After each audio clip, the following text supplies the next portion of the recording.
Welcome to our QPR Preview Show ahead of the home match against Sheffield Wednesday. And we come into the match after a superb and rare week for QPR with 2 away wins inside 4 days. So we made it 4 consecutive league wins overall for the first time in 3 years. And we're now up to 10th. And we sit just 4 points outside the top six, which we're going to discuss shortly. But first, Dave, the win against Hull, did we deserve the 3 points?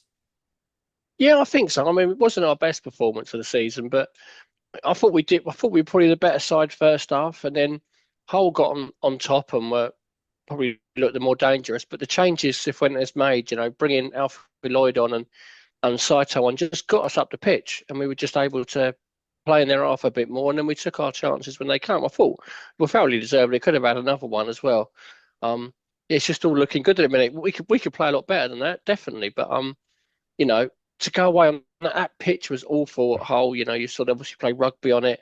It was 2 long trips in quick succession, and to come through with 2 wins is an unbelievable effort. Yeah, it is. I thought we deserved the win, and I agree. Once Alfie Lloyd and Saito came on, we were troubling Hull every time we went forward. And at the other end, everybody just looks so well drilled. And even when it's not flowing, even when we're not finding top gear, like you just said, even when we're not at our best, we still now just look so solid. And then when we do have our good moments in matches, teams are struggling to cope with us. And it's just great to see. As good as the first 2 subs were, though, it's been a big talking point, hasn't it, since the match? The negative was the next 2 subs, Ashby and Madsen. To put it kindly, they were poor. We have to talk about it because the decline on the pitch, we nearly threw away the 3 points, didn't we? Yeah, we were so comfortable until they come on. I think for Ashby, I think he tries too hard a little bit. He tries to do too much. He had one moment where he done a lovely bit of skill to get free and put a cross in, but he's just got excited and ballooned it over the bar. And then he tries to make up for it and do too much. He just kept giving it away, giving free kicks away. It was just poor, just a really poor performance. And it did let him back in the game. And it was a brilliant goal from Hull to get him back in it. But it was a nervy last few minutes when really it shouldn't have been. And I don't want to say too much on Madsen because I'm always moaning about him. But yeah, he didn't have the best cameo, did he? No, no. I mean, Ashby, he was just giving it away every time he got it, like you say. But Madsen, he just showed no urgency to close people down. He was literally coming on to help us close out a match. All he should have been doing is putting himself about. But there was actually examples of players having to point and instruct him or shout at him to close Yeah. people down. And you just wonder how many more chances they're going to get because thankfully, obviously, the way they performed was academic in the end. But you wonder if they're going to get the old Osman Kakai never to be seen again treatment at some point because the higher we're getting up the table, Marti's not going to risk putting them on if he's going to risk us throwing away points. We have to credit the defense too because if we include the Plymouth match as well, we've barely had a shot against us in the 2 away games, and it took Hull's speculative effort, obviously from distance, to get through us. The defense, the solidness, it's incredible from where we were early in the season, isn't it? Yeah, definitely. They've been really good. I thought Morgan Fox was excellent again. He's been really good lately, adding a bit of experience and just his positioning is really good. He gets so many blocks in and makes them look so easy, like they're nothing, but he's getting in them right positions and they are stopping goals or efforts on goal. I thought Edwards was really good. He looks a hell of a player. He struggled a bit at Leicester, but maybe he needed that senior player alongside him to kind of help him through, and he's looked a lot better. And they look like they did last year. They look a well-drilled team again. Earlier in the season, we were so easy to play against and so many gaps everywhere. We don't have that now. We're a hard team to play against. And the amount of times Sam Field's just in the right place at the right time to break up attacks, we're looking good defensively at the minute.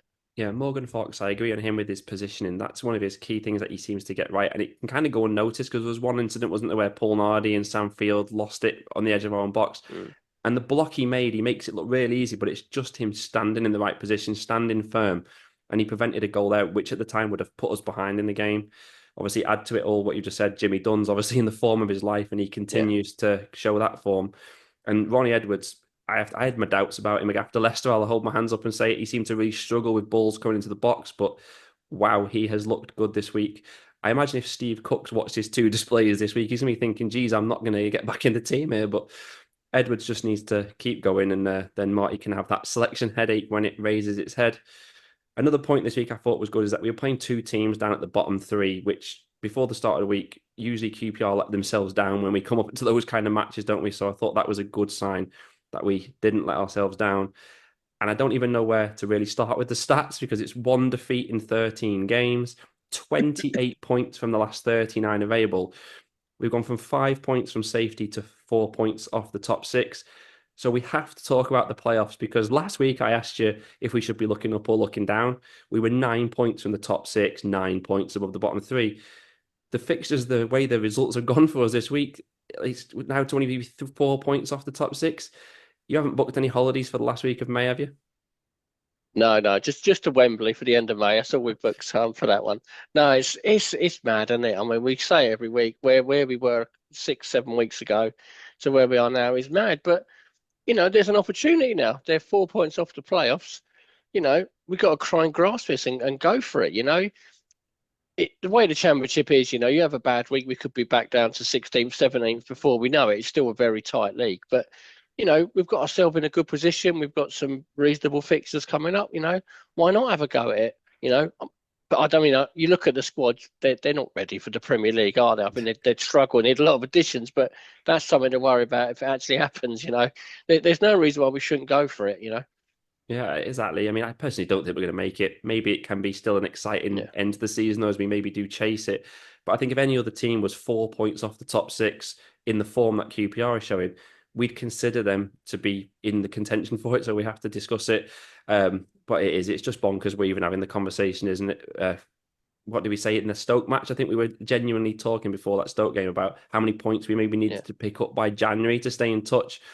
I think if a QPR fan had gone in a coma for 2 months and you were trying to explain to them what's happened since, they'd just laugh at you and think you were lying, wouldn't they? It's the word insane doesn't even do it justice. And I wonder if anyone else out there was a bit like me after the match last night. I was literally sat there thinking, oh, if only we hadn't conceded that last minute equaliser at Norwich, or if Seller had put the penalty away against at Stoke, we'd be closer to the top six. So we definitely can start looking up whilst we're in this position, and let us know in the comments if the last week has changed your mind on where you think QPR can end up this season. But the concern, of course, with how remarkable this turnaround is that Marti Cifuentes is going to be turning heads again, isn't he? Oh, definitely. I mean, he's just a brilliant manager. He's come in and done an incredible job, and teams should be looking at him. But you kind of look at there's been other managers that have really impressed in the championship, like Coburn at West Brom. Took ages for anyone to take a chance on him, really. Who we playing weekend? Danny Roll at Sheffield Wednesday's done an unbelievable job there as well. I'm not sure they're going to get Premier unless they get a team promoted. I'm not sure they're going to get a Premier League job. They could get a top tier Championship one, but I think we'll be okay with him for now. The summer we'll have to see, depending where we end up. But it's just all positive, really. It's just great to have him as our manager, and he's done such a good job. It's unbelievable where we are at the minute, honestly. Yeah, we're going to run out of words, aren't we? Because it's just so hard to describe what's happened. Yeah. He's going to be attracting attention, but he just fits QPR, doesn't he? And he's galvanized the club. We've talked about that. The away day followings, the sold out crowds. To me, that's all down to Marti Cifuentes. If he wasn't manager, that would not be happening. I suspect if we carry on the trajectory that we're currently on, he's going to have a choice to make at some point, maybe. But I just pray he stays because he's the best thing to happen to QPR in a long, long time. Let's turn our attentions to Saturday's match with Sheffield Wednesday then. This match last season was a game between two teams scrambling to stay in the league. I think it was a relegation 6-pointer, the match at Loftus Road. Now it's a top half clash with two teams, both 4 points off the top six, as we said. QPR have only won one of the last 7 games against Sheffield Wednesday. But at the moment, we seem to be putting all of these bad stats that I come out with each week, we seem to be putting them to one side. So hopefully we can do that again. We were, of course, lucky early in the season to get a draw up there when Alfie Lloyd, the scrambled, infamous equaliser, getting QPR that late point. And you kind of just touched on the first thing I was going to ask you, but Danny Roll, we discussed Marti attracting attention. I see him loosely linked with every job that comes up. He's apparently fallen out with the chairman there.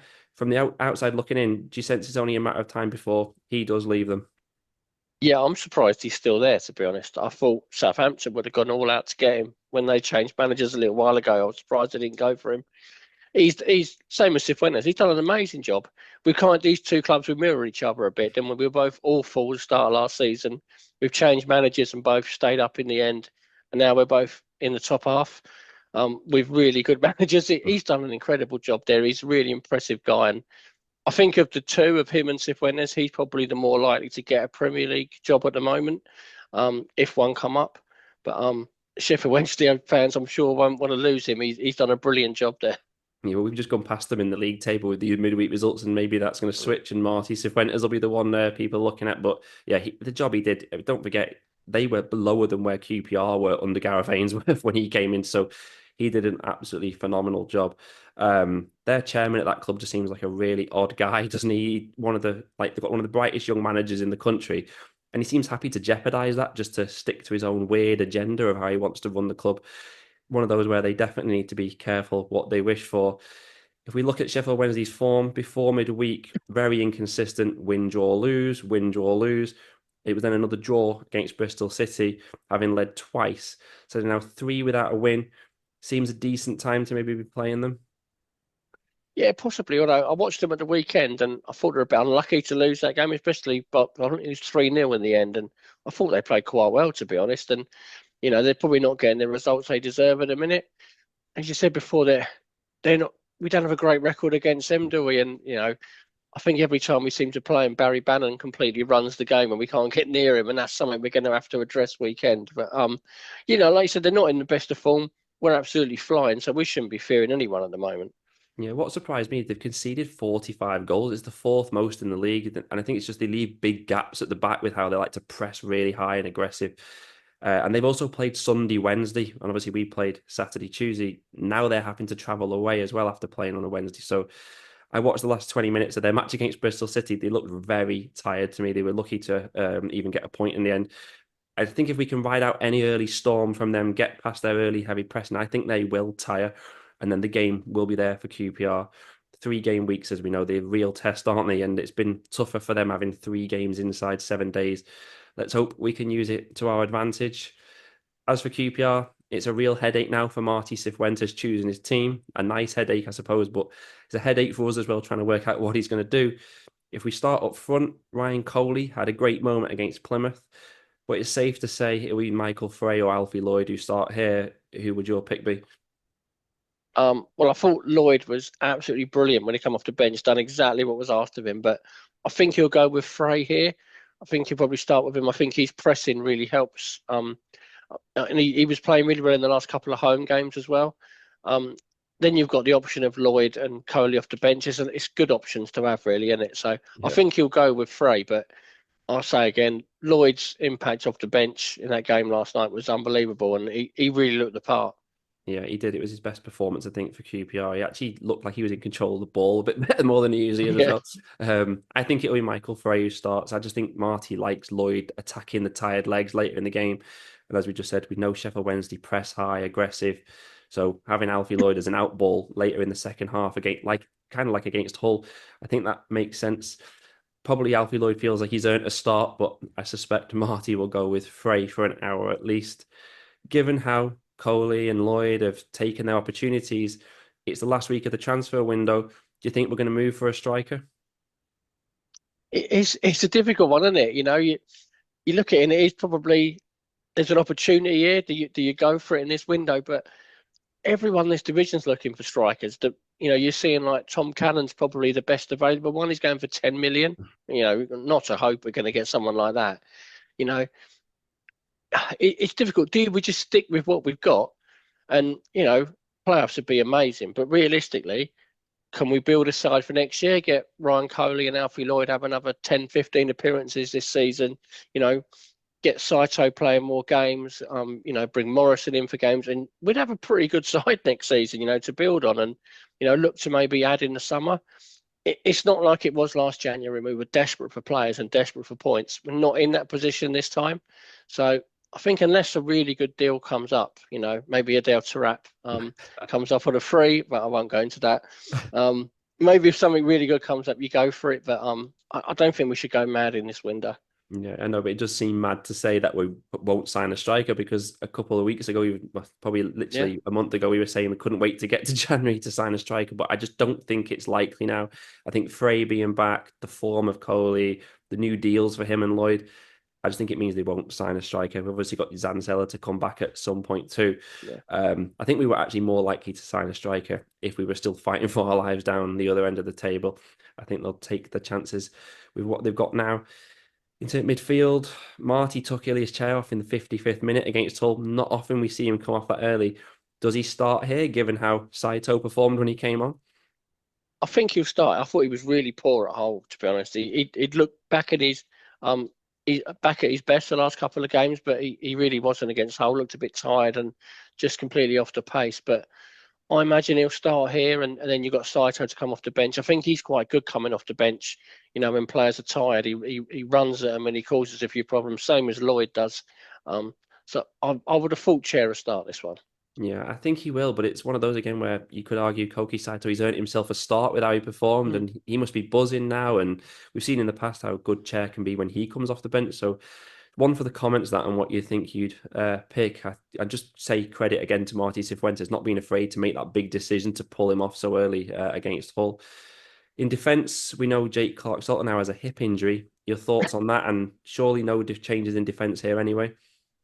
No, I wouldn't have thought any changes in defence. You know, it's a shame. It's another injury for if Clark Salter in it. We really need to keep him fit. You know, he was so good last year, and he's got this long-term deal, and we've hardly seen him since he signed this deal. You know, it's really frustrating, and it's got to be annoying for him as well. You know, he's going to want to play and make a name for himself. But yeah, I mean, for me, you keep the same back four. They're playing really well at the minute. I don't unless Cook or Morrison are fit. I don't really see any options to bring in, and even if they were available at the weekend, I'd still stick with these four. Yeah, definitely. I'll be astonished if he changes the defence. Just hope they all continue to perform as they have been. For Jake Clark-Salter, it's disappointing, obviously, how this season's going for him. Much like his first season here, isn't it? Where he just can't get a run of Yeah. games. But I think we're seeing again why he's at QPR. If he wasn't having these injury problems, he wouldn't be with us. And it's why, though, I think nobody will ever pay big money for him. And he's got his new deal here. I think he could be here for a little while when clubs look at him and see how many games he's played this season. I guess it leaves us with our predictions for this one. Now, QPR went 225 days without a home win from April to December, but now we could make it 6 home wins in a row here. Will we do it, Dave? Well, we can. I mean, we're in such good form, home and away at the minute. So I think we can do it. I think, like you said, Sheffield Wednesday must be tired. They looked tired towards the end of the game tonight. So I think we can. But I'm going to stick with what I keep saying every week, and I think it'll be a draw. I just think we're two quite well matched sides. It's been a long week for both of us, and I think a draw wouldn't be a disaster for either team. Yeah, I mean, we could also QPR make it 5 league wins in a row for the first time since 2004. So a bit at stake for us to set a few nice records. And I think we will. I've predicted a few draws lately, obviously, but Wednesday are not going so great away from home. They lost the last 2 away games to Leeds and Preston. We said it, they're going to be tired. Take into account the confidence that must be going through the QPR squad. They probably can't wait to get out there on Saturday afternoon. Sold out crowd again. I think we can win this 2-1. And let us know your predictions in the comments. There's no midweek match, so we'll be back this time next week to preview the London Derby, the only away London match of the season as we head to Millwall. Until then, just keep enjoying this moment, I guess. Let's take it game by game and enjoy the ride while it lasts. Come on, you R's.